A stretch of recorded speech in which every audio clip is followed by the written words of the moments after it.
everyone, this is Steve Rosenberg with Mynd Property Management, and I'm joined today with Scott Mazzuca, who is the portfolio manager for the Portland Metro division of Mynd. Scott, thanks for joining me today. Thank you very much. Glad to be here. So Scott, what I want to talk about today, this is something that's obviously becoming an ever increasing word that I keep hearing in multiple states, multiple cities, not words, and that's rent control. We all know that recently I believe the whole state of Oregon passed rent control, and now it's kind of actually coming back, and they're doing some revisions to rent control for the various cities and different varieties. Give me an understanding of what's going on, and maybe then dig into some nuances. Thank you. Those are really good questions, and I think that Portland is very progressive. We're certainly not the only state with rent control laws, but I do perceive in the future there's going to be more and more states that will tend to start shifting the rule books and maybe moving the sliding scale a little, tipping it a little bit more towards tenants.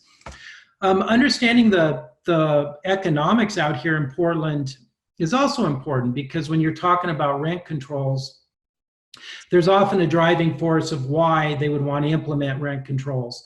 So for the same reasons that Portland has been one of the hottest investment places in the nation for quite a long time, it's a magnet state, it's developed an acute housing shortage. It's developed very expensive rents. It's developed very expensive pricing. And because of those factors, it's made it maybe tough on renters. So the legislation in Oregon in February of 2017 did some statewide laws. They passed Senate Bill 608. There's two main focuses to that. The first one is an actual cap on rents. And there's a lot of nuances, like if the home is 15 years or newer, you're fully exempt because they want to keep driving new business. But if the home is older than that, you're limited to 7% plus CPI, which the last 2 years has really equaled about 10%. Now that's not too limiting. As long as you're staying close to market, a 10% rent cap is not that limiting in the state of Oregon, in my opinion. And Scott, just so people understand, can you explain what CPI is? Good question. That stands for Consumer Price Index. So it's basically a measure of the annual inflation rate. Okay, got it. So the other probably bigger concern that we had out here in Oregon was the loss of no-cause eviction. Most people associate the word of eviction as being forced. You didn't pay your rent, you're evicted. Well, that is actually called an eviction, but there's also a no-cause eviction, and that typically means we're not renewing your lease. And it's not, you don't really picture that as being an eviction, but technically in the legal jargon, that's called a no-cause eviction. We're just simply not renewing the lease. And so the big change in Oregon is that if a tenant has been in a property for more than 1 year, as a landlord now, you can no longer do a no-cause eviction or just simply say, you know what, here's 30 days, I want my property back. That's a really significant thing. Now that's not a lease for a year. That's if they're residing in it. So even if they become month to month, same applies? The same thing applies. So wow. You can see, and that's also combined with part of the laws that says you can only do one increase per year. So if you just look at that, how it changes some of the way you need to navigate is if it's February 1st, very slow time of the year, and you have a vacancy, and you want to fill that in, normally you'd want to do a 5 or 6 month lease, get to the point where the lease ends in the summer, and then do annual increases after that, right? So you can be on a spring-summer cycle. Right. Well, if you're in Portland now and you do that, you can only have one rent increase per year. And so now you've got a situation where your lease end date and your rent increase date are actually two different dates to manage. That affects the lease paperwork. And then the other thing is if, as I just mentioned, if the tenant is living there for 1 year or more, you lose the ability to do a no-cause eviction. And so this gives you a shorter window, this 5 or 6 months, to really determine if you like that tenant or not. If you're undecided, you're going to have to sign another fixed lease that ends before a year. right? So in other words, out here, we recommend our clients for a brand new tenant, the year lease is gone. We'll do an 11-month lease. Sure. Because if it's less than a year and they're not an ideal tenant, we have the ability to do that no cause eviction. But once we pass a year, now we've in a sense, we've lost leverage. The only way to then get the property back is a for cause eviction, which of course the biggest reason for eviction is you didn't pay rent. Right. But there's other reasons. It's an unauthorized pet. It's you're reducing the quiet enjoyment, excessive damage of properties. So what the reality out here in Portland, Oregon is, as a property management company, and this is something that my team and I have really developed some business processes for, is to get really good and become masters at the for cause eviction. Because in the old days, you didn't need to do that. You would just get a bad tenant. You'd say, hey, here's your 30 days notice. We're not renewing. Buy goes. But nowadays, you have to have a system in place, and you have to be, you have to know the laws inside and out if you're going to obtain possession back from a bad tenant.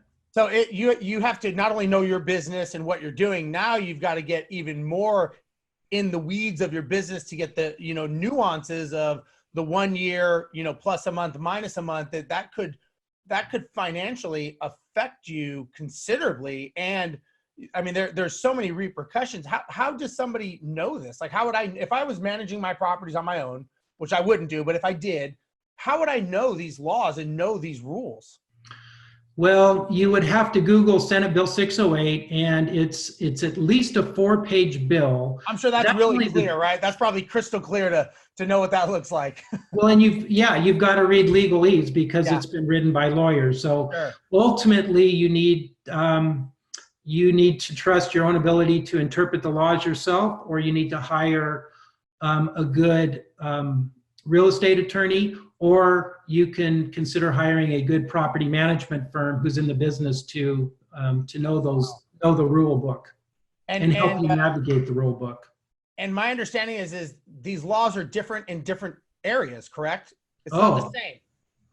Yes, good point. So we actually have 2 rule books out here in the state of Oregon. Of course, why anyone can have one. Yeah, one. If the first rule book I talked about wasn't bad enough, the city of Portland has actually, because again of this acute housing shortage, rents have increased over 30% just in a 3 or 4 year period. So believe me, the benefit, the investors in Portland, they're not hurting, they're becoming very wealthy. But because of that, we now have even a more stringent rule book in the city of Portland. So they include rent controls, no cause evictions, but they've also implemented new rules on security deposit restrictions, specific accounting rules on refunding. Even tighter. So the city of Portland's even more restrictive and clamped down. Absolutely. Oh man.